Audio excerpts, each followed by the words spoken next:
Assalamu alaikum warahmatullahi ta'ala wabarakatuh. Jama'a barkanmu da wannan rana, barkanmu da wannan lokaci. Idan yau ne farkon zuwan mutum kawai na channel namu, ya danna mana subscribe, ya mana like da share domin samun sabbin shirye-shirye mu zarar mun dora. Alhamdulillah, yau gashi mun fitar muku da wani mujarrabin tasrifi akan fitar da dollars. Allah ya yarda.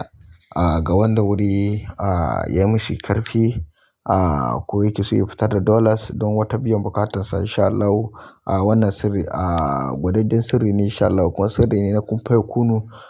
Alhamdulillah, akan maganar fitar da dollars, insha Allah. In dai dollars din ne wannan kawai, alhamdulillah, ba san dai abin da za a faɗi ba, in Allah ya yarda. To da farko dai, idan mutum na so ya aiwatar da wannan aikin, yauwa, ana samun ƙwarya, sai a samu tardi da faifai.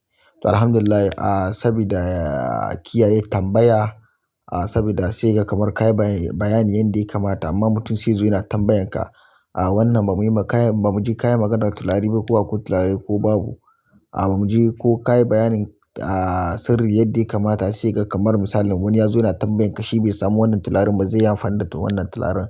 To idan ka tambaye mu irin wannan magana, ba ma tanka ka, sabida kawai magana ne wanda bai da ko wani amfani, ko idan ma mun tanka ka, sabida ka ji yadda aka yi bayanin sirri kuma ka zo kana tambaya wani abu na daban. Insha Allah, duk wani sirrika da kuka gani muna bayarwa, iya cikakkiyar bayanin ta kenan muke bayarwa.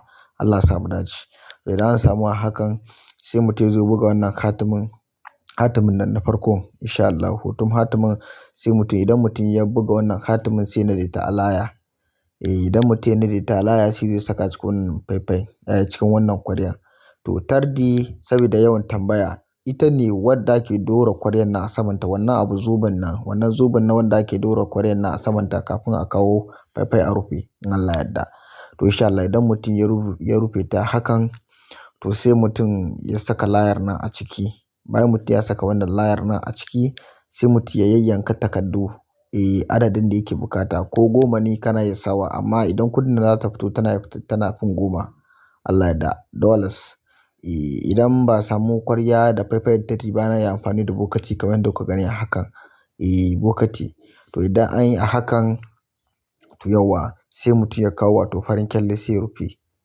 To yauwa, sai mutum ya samu wato tularen moni da tularen healing, sai ya ɗan shafa ga jiki nai, insha Allah. Sai ya ɗan zuba cikin wannan ƙwaryan, insha Allah. Sai dunga jan ya jalbaka da mushin, dama mutum ya riga ya tanadi farar zakara, sai ya yanka, ya zuba cikin wannan ƙwaryan, sai ya ɗora wannan kazan a saman wannan faifayin, insha Allah. Sai dunga jan ya jalbaka da mushin, haza sadakatul dijajatin, ya jalbaka da mushin, haza sadakatul dijajatin. Bayan ya yi sallah raka'a biyu, nafila raka'a biyu, Fatiha da kowane suran da ya sauka, sai dunga yayi miftahul amal, sai ya kawo ya jalbaka da mushin, haza sadakatul dijajatin. Ana wannan lazimin ne a kasha, insha Allah. Tun mutum na gama wannan lazimin, yana kai wato 800, insha Allah, zai dinga ganin wato kamar abin nan tana dan jujjuyawa haka, in Allah ya yarda. Wannan sirrin haka yake.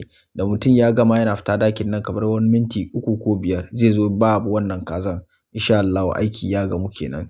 Ga mai neman karin bayani, yana tuntuɓa kan wannan lambar waya tamu, ko kuma yana samu ta WhatsApp. Wannan sirri mujarrabi ne kuma haka yake, insha Allah. Assalamu alaikum warahmatullahi ta'ala wabarakatuh.